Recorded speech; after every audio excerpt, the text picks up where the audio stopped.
Wendy. Stuart, how are you? I'm great. It must be Wednesday. Here we are again. Can you imagine that? Yes. This is not our regular time. It's 6 o'clock.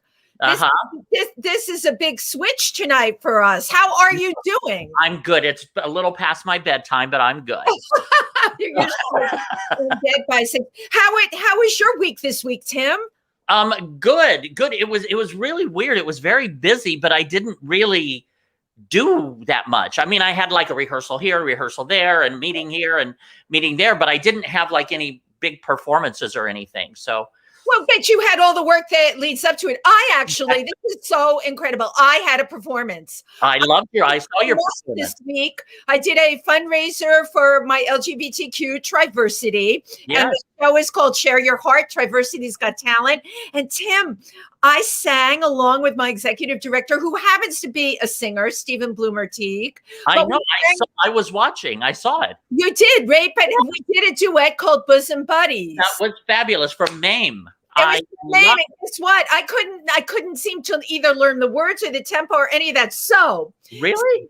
You didn't even know. Okay. Oh my God. I'm ripping bare all my secrets here. We put it on one of those karaoke things. Right. Uh-huh. I look like a professional. I sure you did. You pulled it off. I pulled it off. I certainly did. So Tim, you've also been working on, isn't tomorrow you're going to do your podcast again, Loose Lips? Yes. Yeah. We're going to record another episode of Loose Lips with Ike Shirley. There will be laughter. There will be laughter. Yes, you can always guarantee laughter. So Tim, tonight, I'm saying tonight instead of this afternoon's guest, tonight's guest, I am so excited about this. You want to talk about not only this person wears so many hats, I swear to you, he's got to be the oldest soul on the face of the earth. Right. He's a scientist, a teacher, a Uber author. He's written so many books.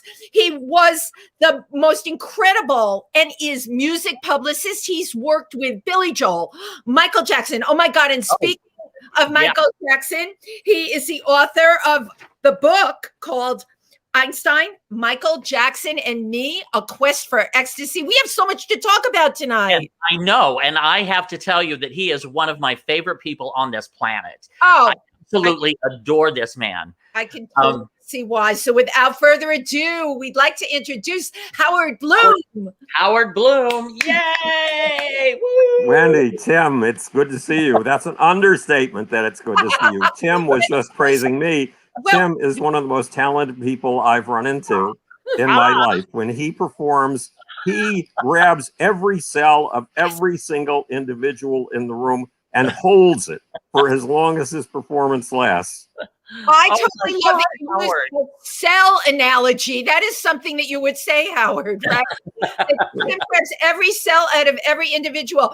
My history with Howard is not as illustrious as Tim's, but maybe it is. I first met Howard on a Zoom show with Icavelli called In Bed with Icavelli. It was on Zoom many months ago when we were all getting our feet wet in it, and there were things called Zoom bombers. Howard and I were the first two people to come on the Zoom.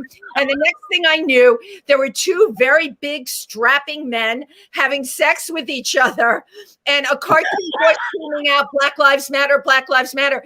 And Howard, like, you didn't know me. I didn't know you. You didn't know the show you were on. And I remember saying this to you. You may not remember it. I remember saying this to you. Oh, the show's not anything like this. Thank goodness we would have had to take our clothes off, Wendy. I know. I know you were thinking that. It was so awkward. Yeah. So it was fun. It was great to meet you. So it's really great having you here today. There's a million roads we can go down with you. Tim, I'm going to let you take it away with the first question. Okay. Well, firstly, I mean, let's rewind, start back at the beginning. Firstly, I just want to say that I had the pleasure of interviewing you a few years ago, and I went on your walk with you through Prospect Park. I had a ball. It was normally an hour show, but we ended up talking for like 2 hours, and I had to break it up into part 1 and part 2 when I aired it, because I was so fascinated with you. I mean, your life, your stories, your evolutions, because you keep Evolutions, yeah. evolving and changing and growing and shifting. But let's rewind to the very beginning. You were born in was it Buffalo?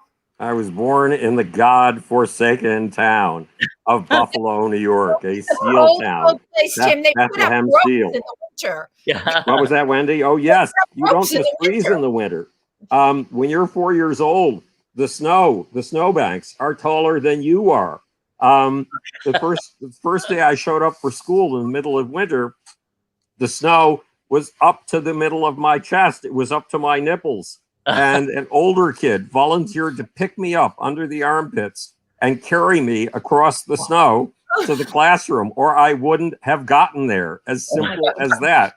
And that was low-lying snow. High-lying snow was when you had a snowbank up against your garage and you walked on the snowbank, touching the roof with your right hand on the whole walk and running across icicle after icicle that was as broad as your chest. Oh my God. It's totally crazy. So you grew up in Buffalo, and I read so much about you. You didn't have the easiest childhood. You were, kind of not understood. And early on in the game, there were two people that influenced you. I think one of them was Galileo. Right. God. The other one was Anton von Leeuwenhoek. Okay, here's the story. Yeah. So I was probably the most unpopular kid in Buffalo, New York. The other kids wanted to have nothing to do with me whatsoever unless they needed a target, somebody they could humiliate, somebody whose hat they could steal and throw back and forth over your head, somebody they could chase around the block. That was the only use they had for me. My parents had no use for me. God knows why. I mean, for one thing, my dad was drafted in World War II just after I was born. And my mother had to go take care of this new business he had just established, a liquor store. And that meant there was nobody. My mom hired, look, she was an incredibly smart lady. And a smart lady should have known, you got a baby in the house, lady. Hire a babysitter. But my mom didn't. She hired a cleaning woman. And cleaning babysitters understand that their job is taking care of the baby. Cleaning women understand that their job is taking care of the vacuum cleaner.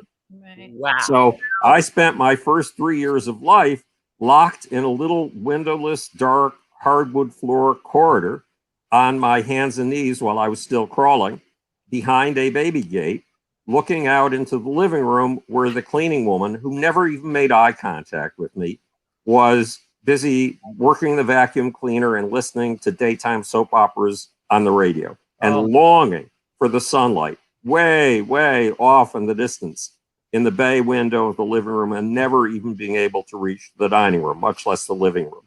So I started in a strange way. And then the kids wanted nothing to do with me, and my parents had no time for me.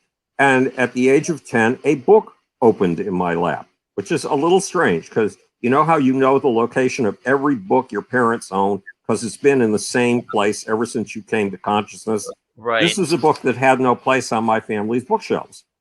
So I don't know how it got there.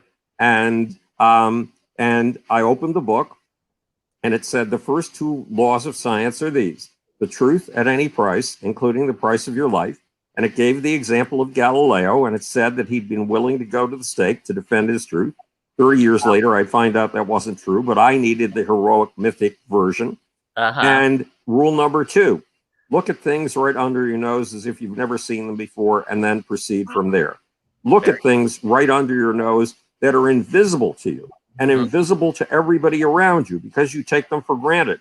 Bring them into the realm of visibility and then proceed from there. And it gave the example of Anton von Leeuwenhoek, the guy who invented the microscope and who looked down at pond water for the first time and saw that we humans had been sharing our entire world with these microscopic animals. He called them animalcules, microbes, ever since the beginning of time, at least human time. So suddenly I had something to live for. Suddenly I had two companions who could not say no. They couldn't pick up their balls and bats and move to another baseball field when they saw me coming, which is something that happened to me when I was a kid. Wow. And they couldn't say no for a very simple reason. They were dead. Yeah. So right. The dead can't And their speak. story. Yes. And So there's- I got into microbiology and theoretical physics at the age of 10. Oh my God.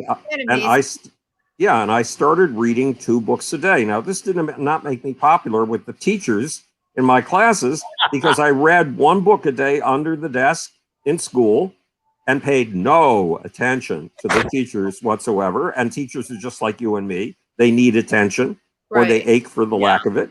And Howard, and then and talented program when you went to school, right? no, Obviously, there was no such thing, and nobody regarded me as talented. When I was in 1st grade, I am not dexterous manually, and I can't catch a ball, I can't throw a ball, I can't do any of the normal things that kids can do.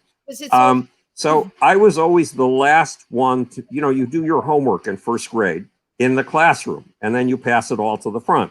And the kid who finishes first gets a gold or a silver. Oh, no, it's a gold star.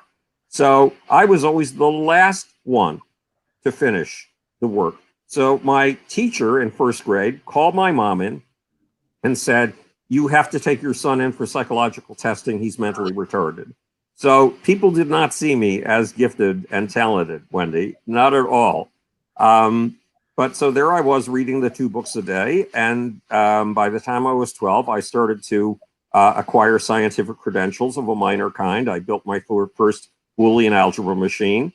I co-designed a computer that won some science fair awards. My mom schlepped me off to the University of Buffalo, the local university, to meet with the head of the graduate physics department. Can you imagine? How old? But I was 12.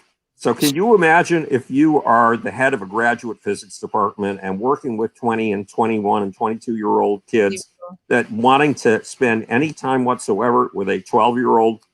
But we spent an hour in his office discussing the hottest topic of the year, which was Big Bang versus steady state theory of cosmology, theory of the universe, and the interpretation of the Doppler shift. And we came out of his room, and he stood over me with his hand on my shoulder and said to my mom, "You don't have to save for grad school for him. He'll get fellowships at any school he wants in theoretical physics." So, and one other thing, my mom, she wasn't capable of intimacy with me, but she was occasionally capable of pulling off these dynamite moves. So she convinced the head of the company that made the valves for the Bell X-1, the first plane to break the sound barrier, and the Bell X-2, the first plane to take a human to the edge of space, to tutor me privately once a week in outside-the-box science.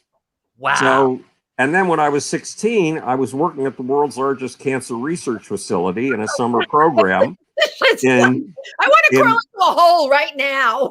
Well, it was the program was in biochemistry, but my real gift seemed to be to organize or to be the center of discussion groups at the cafeteria during the day. And I was on the track of a problem. It's called the CPT problem, charge parity and time problem. If matter and antimatter are created at the same time in equal amounts, where did all the antimatter go? It took me 2.5 months because I can be very slow. But at the end of the summer, I came up with a theory of the beginning, middle, and end of the cosmos that predicted dark energy, which wouldn't be discovered for another 38 years. It also predicted inflation, which wouldn't be discovered for something like another 18 years. And then I threw it away because I figured, hey, this is so simple and it's comic book science and it can't be for real. And then all these predictions started to come true. So that's my real background. That's my base. Science is my base. I'm here with Nostradamus today. This is quite incredible. Mind-blowing.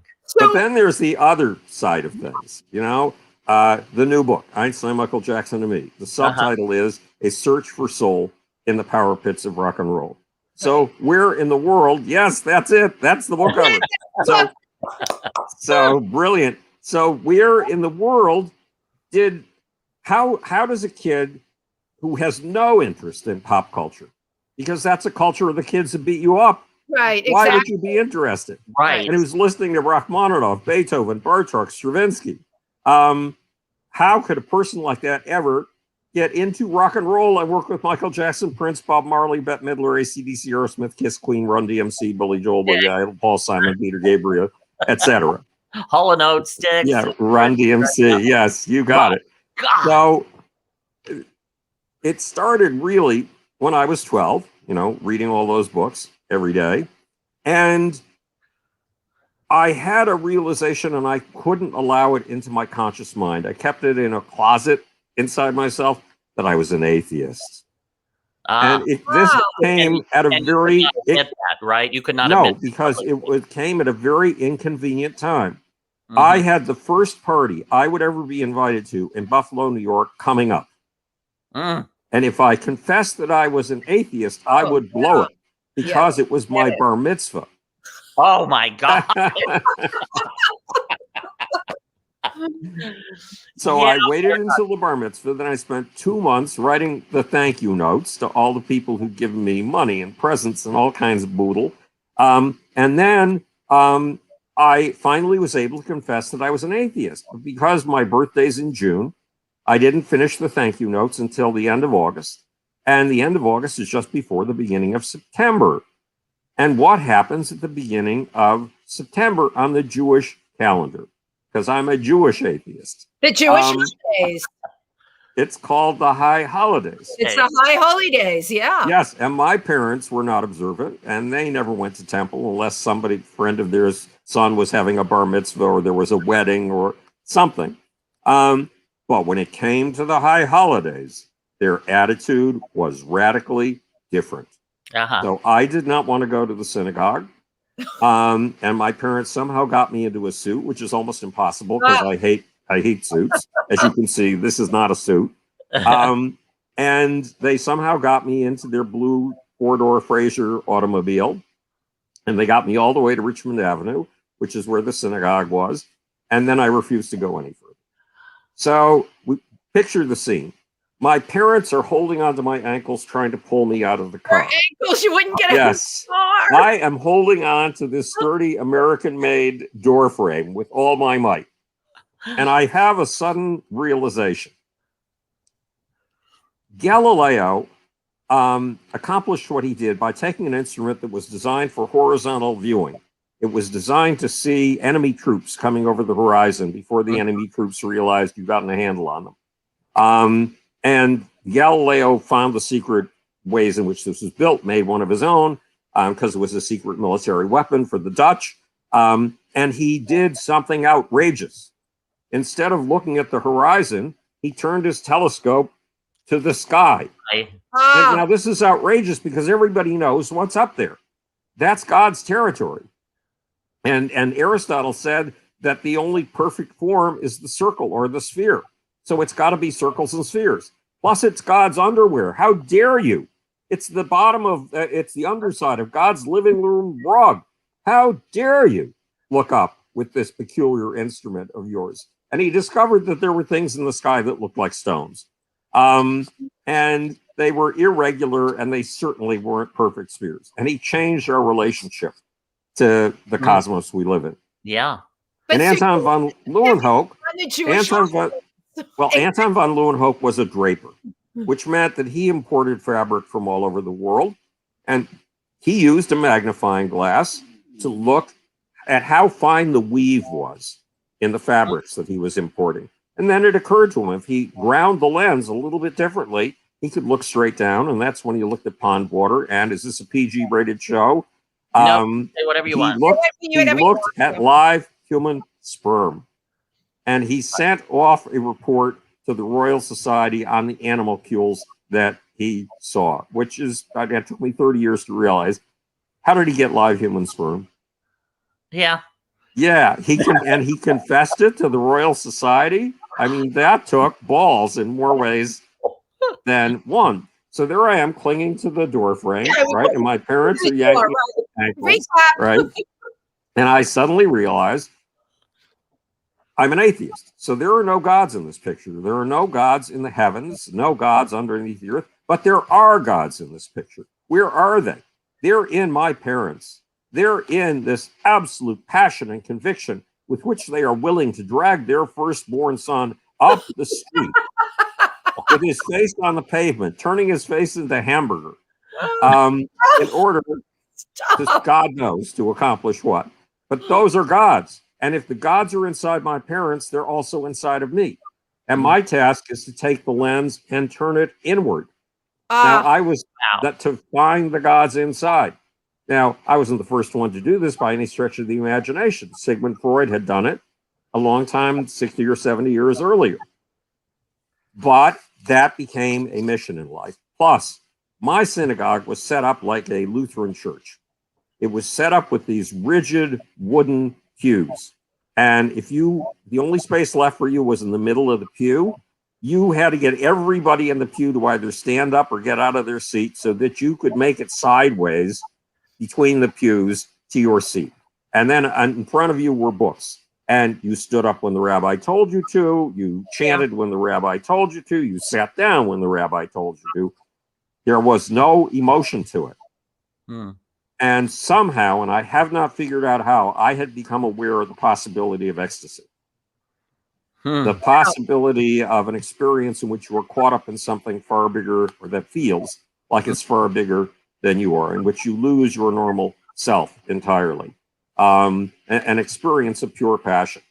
And I knew that did not exist in my synagogue. And that became a mission for me, to find it and find the gods inside. And then I heard that there was a book called The Varieties of the Religious Experience, and which sounded like it was right up my alley. I mean, it sounded like it came from my very own chest. And in those days, we didn't have Amazon. It took me 4 months to track the book down. And in it, William James, the founder of American psychology, told the story of a bunch of people who had these astonishing ecstatic experiences. And like George Fox, who saw blood pouring down from the sky and raining and flooding through the streets of Lichfield in England. St. Teresa, who lay there in her stone wall cell in the dark of night and felt angels and Christ coming through the walls of the cells, penetrating her body, lifting her up to the heavens where she had an overview of the entire earth and filling her with an experience she called the love of God, which is beyond anything she could possibly describe. And it's as if William James left these petri dishes on a lab bench and said to me, you're going to come along 50 years after me.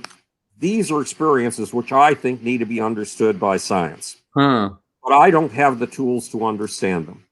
So, you will have tools I never had. It was as if he personally left this to me. And he said something of incredible use. He said, all of these experiences I'm describing are psychopathology. In other words, they're mental illness. But in the hands of the right person, psychopathology can be the engine of history. So George Fox's movement, the Quaker movement, is still around today. St. Teresa's movement, which is a monastic movement, is still around today. He was right. So I went off looking for the forces of history through the ecstatic experience, which I wanted to both experience and to discover. And then something strange happened to me. My parents were kind enough.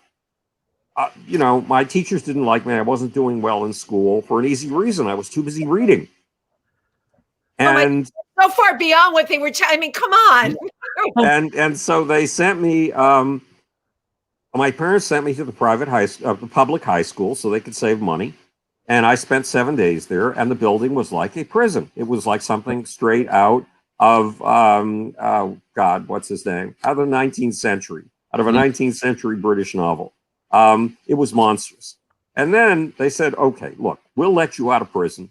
We'll send you to this 33-acre private school that's rolling and green and gorgeous if you make a promise. And you have to promise us that you will work in school, which I had never done in my life. And I was so panicked by that prison-like public school that I said yes. And when I make a promise, it's absolute. Absolutely absolute. Okay, so I went off to this private high school, and guess who was there? All the kids who used to beat me up in grammar school. God. There's something not right about that. Yeah, so I wasn't exactly popular, but they had two ways you could move up in the ranks. One, you could become class president, but the class president was the most popular kid in the school. The vice president was the second most popular kid. Right. The secretary was the most popular girl, and the treasurer was the most popular Jew. So obviously, since I had zero popularity, one day one of the kids kicked a soccer ball in my face. Believe me, that hurts. There was no way I was going to get one of those positions. But the school was very cleverly set up, so it also had functional committees that had to do something. And the popular kids don't know how to do anything. Right. Everything has always come to them automatically on the basis of their looks. Right. Mm-hmm. So they avoid positions like that. So in my junior year, I was elected the head of something called the programming committee. And the programming committee, we had 5 school assemblies a week, every morning for 45 minutes before school started. And the head of the programming committee emceed all 5 of those and programmed 2 of them. So for the first 2 months, I was scared shitless because stage fright, going in front of 350 kids. Come on, that's not easy. Yeah. And then it became as natural as breathing, which Tim, you probably know from your performing experience. Yeah. And one day the juniors came to me and they said, "We're having a dance. Could you advertise it?" And they had no idea of the irony of what they were saying. Because if there was a party, a gathering, a dance of any kind in Buffalo, New York, I was invited to park my feet as far away as possible, preferably Cleveland or Albuquerque. And yet they were asking me to advertise their dance where I would be totally unwelcome. Wow. But next day, I put a piece of music on the turntable behind the stage, and I went up on the stage. Now you have to understand something. I cannot dance. Every 2 years, my parents would try to make me normal. And it was always a brave effort, and it never, ever worked. And one year, the attempt to make me normal was sending me to dance class at the highest falutin local Reformed synagogue. No girl would dance with me for the whole year. Not a single girl would dance with me. Why? Because I couldn't do the box step. I couldn't do the foxtrot. I couldn't do the waltz. All I could do was step all over your feet and mangle your toes. Right. And here I am on stage to advertise a dance. So what did I do?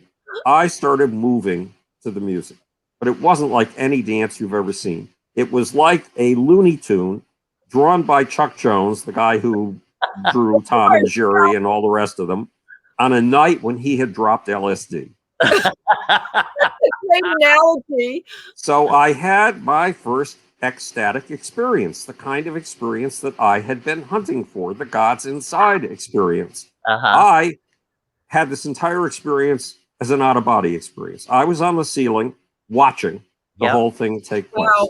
I saw the face of the girl who hated me the most melt. I saw her pupils dilate. I saw her eyes grow wide. And I saw that happen with all the other 350 kids who hated me. And I saw their energy come together. Tim, this might have happened to you. I saw their energy come together like a giant amoebic blob.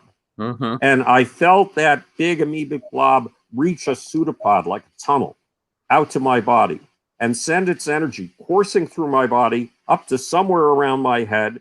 I saw it be utterly transmogrified, go back to the audience again. I saw their faces melt even further, their eyes widen even further, and that energy came back to me in a perpetual reverberatory loop, a feedback loop. Change of energy, Yes, exactly. I have a question. And when ask you right here, this moment that you had, how do you know it wasn't you experiencing a parallel universe? Well, okay, let me just finish because it gets weirder. When it was over, the audience surged to the foot of the stage and did a maneuver so perfectly, you would have thought they'd been practicing it all their lives, but they had never done it before in this school, and they never did it again in my 4 years there. They picked me up off the stage. They put me on their shoulders. They carried me out of the auditorium, up the walkway to the building above where we had our classes, and only then did they put me down. And remember, I was the most unpopular kid in that school. Right. You became like an idol. You were like Iggy Pop. Yes, basically. And so that was my first experience of the ecstatic experience that I've been after. But and that was it was some type of interconnection with all of the people. With yes, and everybody feels feels a part of something higher than themselves because they are. They're a part of that collective. They're a part of that. Right. And again, that's part of the cosmos. That's part of it all interconnects. Yeah, exactly. So, and you're right, Tim. It has many elements. It connects to the cosmos, and it connects to just about everything that I would ever study again in my life. So now we'll fast forward a little bit. Well, we'll do two things. First of all, when I was 12 and in 8th grade, one day something happened to me that had never happened before. A girl looked at me, and then she made eye contact with me. That had never happened before. Wow. And she said, I told my mother that you understand the theory of relativity. I was 12. And I didn't dare confess that I didn't understand the theory of relativity because the only thing I had going for me was that the other kids at least had a name for me. They called me the sickly scientist. I had to live up to my reputation. So as soon as school got out, I jumped on my bicycle and I pedaled to the local library where the librarians literally knew me better than my mother did. And I said, give me everything you've got on relativity. And they went through the stacks. They pulled out 2 books, a great big fat book by Einstein and 2 collaborators, and a little skinny book by Albert Einstein himself. I put them in my bike rack and I pedaled home as fast as I could. At 8 o'clock, and one thing I had learned, take on the hardest task, not the easiest task. If you read a book from cover to cover that you think you don't understand a word of, by the time you get to the end, you will have understood something. Oh, yeah. So I started with the big fat book, and it was 7 words of English per page, and all the rest was mathematical equations. And I've never understood mathematical equations in my life. Me neither. Aside from E equals MC squared. So at 8 o'clock, I was 50 pages into the book. And I had a sudden realization. At 10 o'clock, in 2 hours, my mom was going to put me to sleep. If I don't understand the theory of relativity by then, tomorrow I'm going to be burnt toast at school. So I turned to the little skinny book. And in the introduction, it was as if Albert Einstein had reached out through the pages, grabbed me by my shirt front, pulled his nose up to mine, and said, Schmuck, listen up. To be a genius, it is not enough to come up with a theory only 7 men in the world can understand. To be a genius, you have to be able to come up with that theory and then explain it so clearly and deliciously that anyone with a high school education and a reasonable degree of intelligence can understand it. So I had my walking orders from one of my idols, Albert Einstein. To be an original scientific thinker, I was going to have to be a writer. And not just any writer, an exquisitely good writer. So then I started to get into poetry. And I got very deep into it. And I started writing it. Now, let's fast forward. I'm at NYU. I'm not majoring in science because I've spent my whole life in science. That's just a given. And I major in English literature. Why? Hoping my professors will stand over me with a whip and make me write so I can learn how to do it. And in my junior year, again, by the way, that program committee job, they voted me in my junior year. They voted me back in my senior year. I had it for half of my year, my time in high school. Yeah. So at any rate, so I'm in my poetry writing class with the poet in residence at NYU, a guy who's kickstarted a lot of reasonably famous careers. And he said, Bloom, Wait until everybody leaves the room. Lock the door. Sit down in that seat. I need to talk to you. And Wendy and Tim, this did not sound good. So I waited until the room emptied out. I closed the door. I sat down in the bawling out chair. And he said, look, you, last year I told you, or I asked you to be on the staff of the literary magazine. You never even showed up. This year I'm telling you, you are the literary magazine. You are the editor of the literary magazine. Wow. You don't even have a faculty advisor. It's all you. The minute you walk out that door, you are it. Now walk out that door. So I walked out the door looking incredibly befuddled, so befuddled that a student stopped and said, you look troubled. Can I help you with something? And I said, yes, I've just been named the editor of the literary magazine. And why such distaste? Because literary magazines are awful. They have these pale blue eggshell covers that will put you to sleep. I mean, you know, if your Somonex is not working, just look at a literary magazine. They have these choices of typeface that are, God knows where they got these horrible typefaces. They're once again not the most popular item. Right. Yes. And if there was a rip-roaring orgy, you could just take in your literary magazine, throw it into the middle of the room, leave, and the room would be empty in 5 minutes. And there's the editor of the literary magazine. Yeah. So the kid said to me, remember, I didn't grow up around other human beings because kids wouldn't have anything to do with me, and my parents didn't have any time for me. I grew up with lab rats in my bedroom, with guinea pigs in my bedroom, with guppies and tetra fish in my bedroom, and that was it. And this kid said to me, why don't we go on and have a cup of coffee? Now, Wendy and Tim, I had no idea of what going down and having a cup of coffee meant. I had never done it. Wow. But I followed him to a coffee shop, and he ordered a cup of coffee, and I ordered a glass of water, and he asked me one of the most important questions of my life. If you could do anything you wanted with this literary magazine, what would it be? And I said, it would be a picture book. So instead of just going out to find a literary staff, I went out to find two staffs, a literary staff and an art staff. Of course. And because the magazine was called the Washington Square Review, we put it out 12 inches by 12 inches with some of the most unusual and gorgeous paper you've ever seen, and with 3-color printing.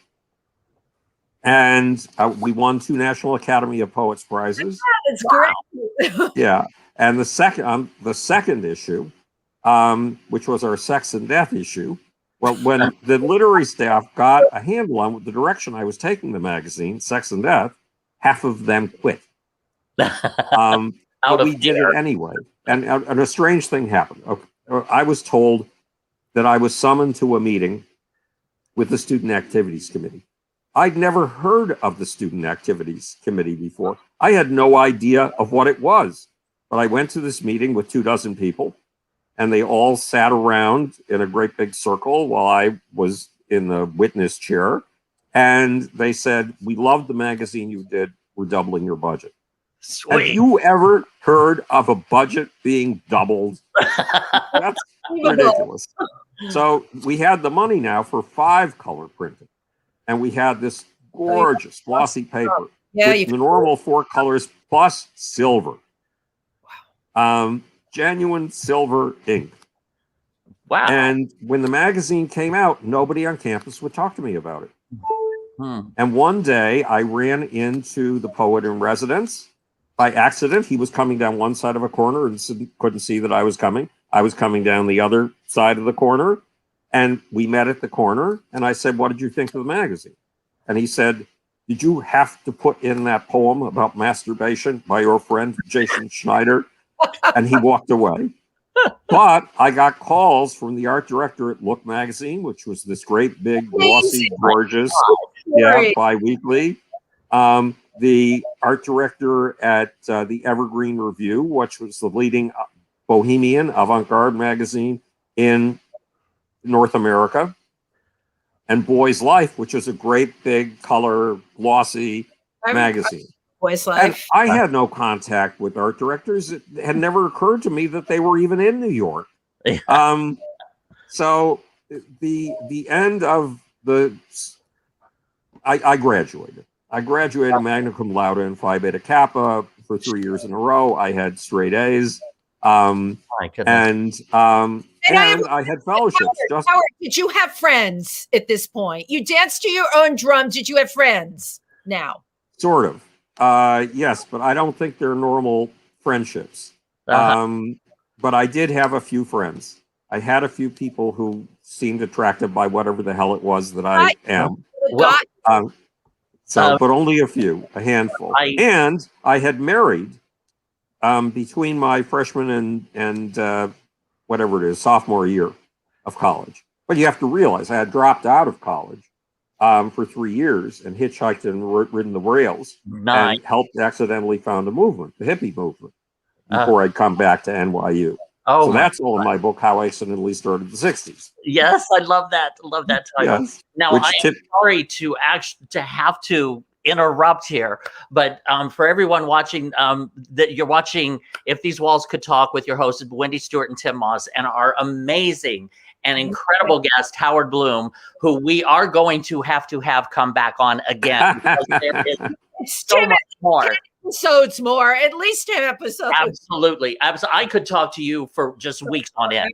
Seriously. Unfortunately, our time, and I wanted to get to a couple of other I want to talk about the book. Well, the books, definitely. And as you can see on the screen, it was just there. You can find out more about Howard Bloom at howardbloom.net.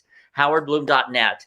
Now, you are an accomplished author. You've written several books. It's 7. 7 books. Right. So far, right? Yep. Einstein, Michael Jackson, and me. A lot of articles, too. Yeah, a lot of articles and peer-reviewed. Tim, I have either written articles in peer-reviewed journals or given lectures at scholarly conferences in 12 different scientific fields, from quantum physics and cosmology to evolutionary biology and evolutionary psychology, neuroscience, and of all things, astronautics, information science, biopolitics. It goes. I could talk to you about each one of those. But one of the things that a lot of our audience would find fascinating is that you had figured out a way, looking for this. What was it? God particle or God? Well, are we talking about the Big Bagel theory? Big Bang Theory, right? Big Bagel. Big Bagel theory. Yes, the Big Bang Theory was around for a while. It's as old as I am. Big Bagel was that one. I remember I told you that at 16, I came up with this theory of the beginning, middle, and end of the universe. Yes. And you can find it if you look at Howard Bloom, YouTube, Big Bang. You'll find the animation. It's a 5.5-minute animation. It explains the whole thing. And as I said, it's predicted 2 really major things: inflation and dark energy. Yep. So, but you also had tuned in to the human construct or the human emotions. Right, the zeitgeist, mass mood swings. And applied that to public relation with the rock and roll scene of the 70s and the 80s. Right. So I was about to explain how I got into that, but of course you can see that my method of explaining things takes 45 minutes. But that's what I mean. I could just sit with you for hours and talk with you. I wish we had. So I'll tell you the next time about how I got into rock and roll. Okay. But yes, here I was, a person who listened to Rachmaninoff, Beethoven, Bartok, and Stravinsky. And one day I was sitting at a cubicle at ABC where I was doing PR, and how we get into that is the story I'll tell you next time. Okay. And Seymour Stein, the founder of Sire Records, who's just wonderful, and who's the discoverer of Madonna, stuck his head in my cubicle and said, "Schmuck, if you're so smart, why don't you have your own company?" And look, Tim, you can challenge me on many things. I can't throw a baseball. I know that. I only know the difference between a baseball and a football by the fact that one has pointy little ends. Yep. And so, but if you challenge me on my smarts, like that girl did in 8th grade, who said she told her mom I understood theory of relativity, I have to defend myself. So I went out and started my own company, a PR firm in pop music, because I had already discovered through the story that I'll tell you next time if I can condense it to 45 minutes. That I had discovered that rock and roll was where the gods are. That a rock and roll concert is an ecstatic event. Yeah. It's an event where you go in being very self-conscious about how you look to the people behind you and the people around you, and are trying to look cool. And then the artist takes to the stage, if the artist is a truly gifted performer, and your whole sense of personal identity melts away. And it becomes almost a communal experience. It becomes a communal experience, because remember, that girl who hated me the most at Park School and whose face melted and whose eyes widened, she was becoming part of a group of 350 with a collective energy. And you, as the artist on the stage, are the tongue of that audience's identity. You are speaking, giving voice to something higher that everybody becomes a part of in that group. I mean, every move you make, you know this, Tim, from performing. On a really good night, every move you make is basically fueled and shaped by the audience. Because you're constantly measuring what is going to the very core and lighting them up. And in the process, you become their tongue. You become their voice. You become their embodiment for the moment. Just like, and I'll give a horrible example, just like Donald Trump has become the embodiment of the soul of roughly 30% of the American population right now. That's exactly what has happened. It is the rock concert, but the performer is Donald Trump, and the masses out there have become one with him. Right. And so I understood that. So if you came to me, Tim or Wendy, if either of you came to me and you wanted me to work with you, I would give you a little speech. And the little speech would say, if you expect me to fashion an artificial mask for you, a so-called image, and to tell you that it'll sit back like a guy in a plaid suit with a cigar and tamp the cigar and say, kid, with this image, I'm going to make you a star. Then I'll get you an appointment with my best competitor. And you'll be in his office in 2 hours.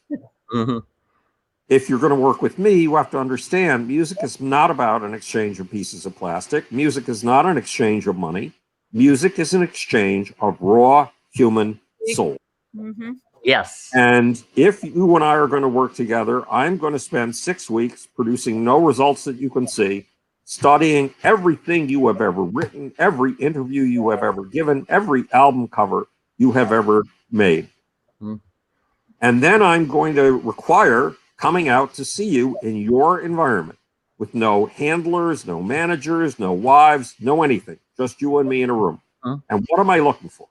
Well, when you're up against an album deadline and you have to write a certain number of songs, you sit down at 2 PM in front of a blank piece of paper or a blank computer screen and you're scared shitless because you think you cannot write a lyric. Right. And you wonder how you've ever written a lyric in the past. But on a reasonably good day by 4 PM, there's a lyric in front of you. What I'm going to do is find the gods inside you that wrote that lyric. Wow. And when you go on stage on a really good night, you are danced like a puppet.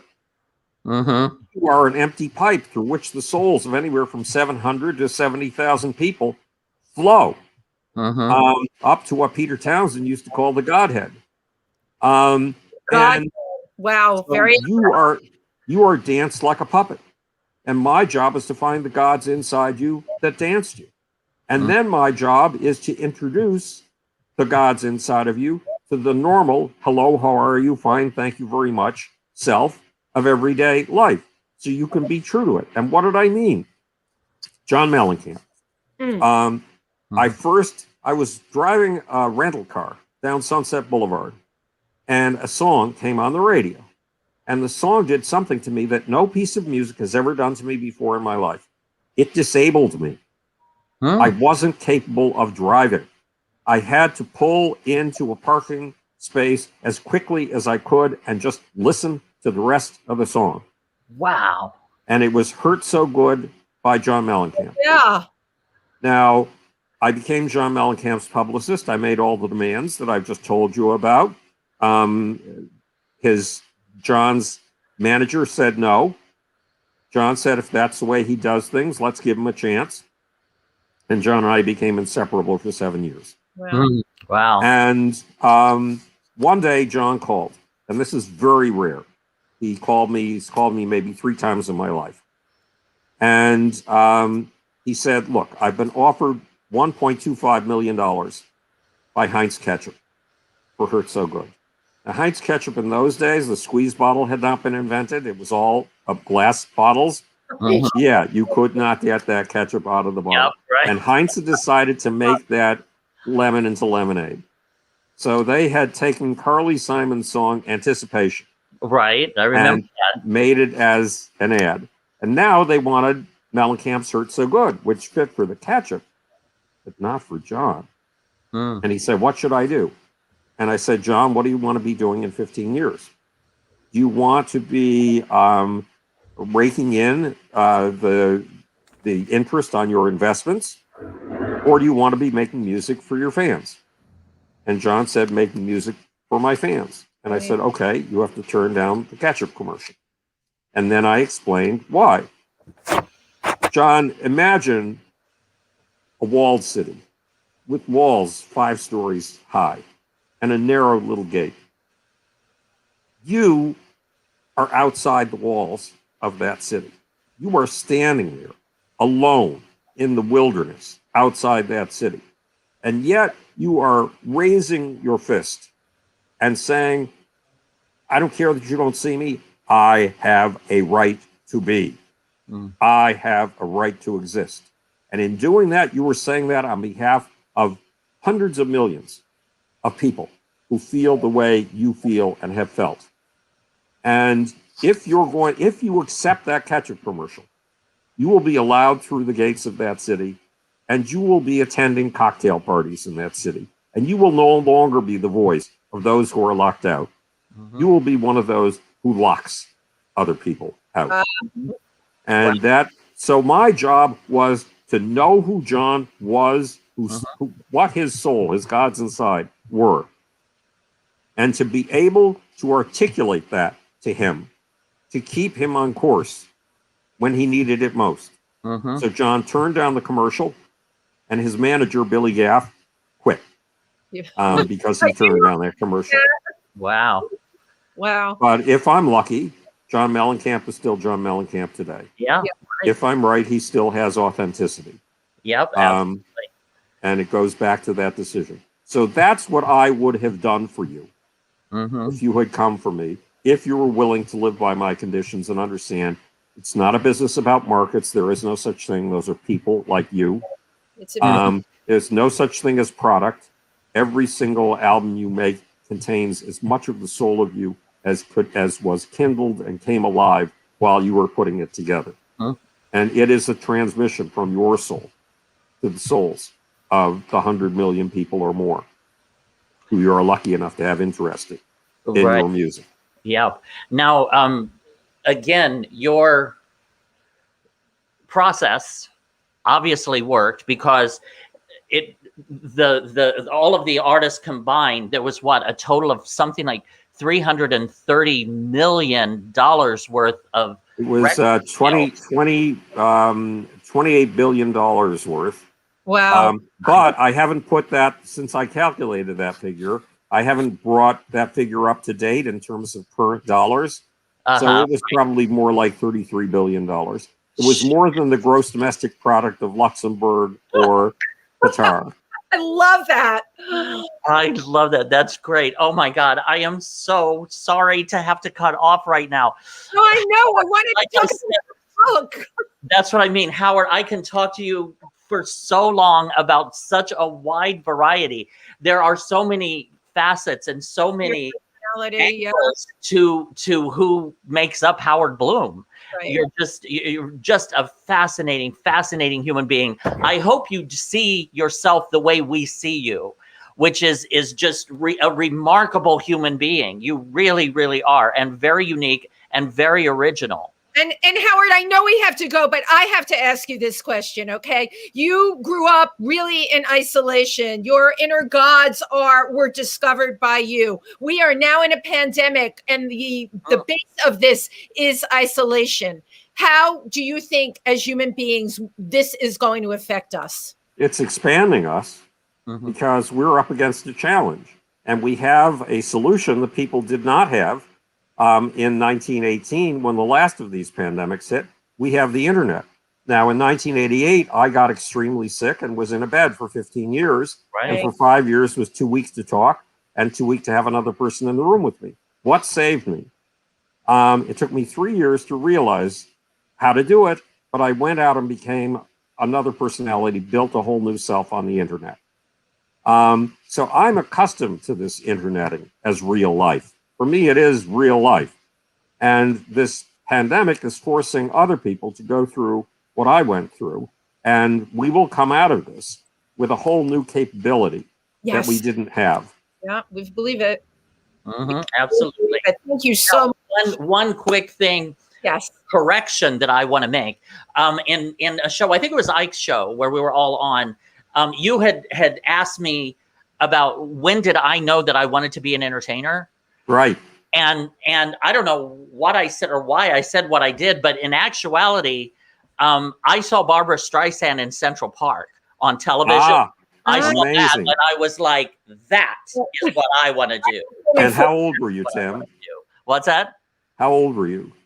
Oh my God, I was probably about 10. Right. Okay, that makes sense. But there's also usually an imprinting point around the age of 5. So we'll have to dig back sometime and find out what was going on at the age of 5. Well, again, until we can have you back on our show again for Howard Bloom Part 2, and hopefully Part 3, and maybe even Part 4. I'm down for that. Believe me, I adore you. I respect you. I admire you. I can't say enough about Howard Bloom. So find out all about Howard Bloom. Find out all about Howard Bloom at howardbloom.net. Okay, and Howard Bloom's book, Einstein, Michael Jackson, and Me. And every one of his books. And everywhere. Yes, on every one of his books. Just fascinating human being. So, Howard, I thank you from the bottom of my heart. Thank you so much for taking some time with us. We so appreciate it. And you are welcome back on our show anytime. Thank you, Tim. Thank you, Wendy. Really great being here with you. And there wasn't even any pornography today, Howard. Maybe next Well, the evening's young. So. Yes, we'll have to arrange for the pornography next time, Wendy. Thank you, Howard. All right, have a great night. You too.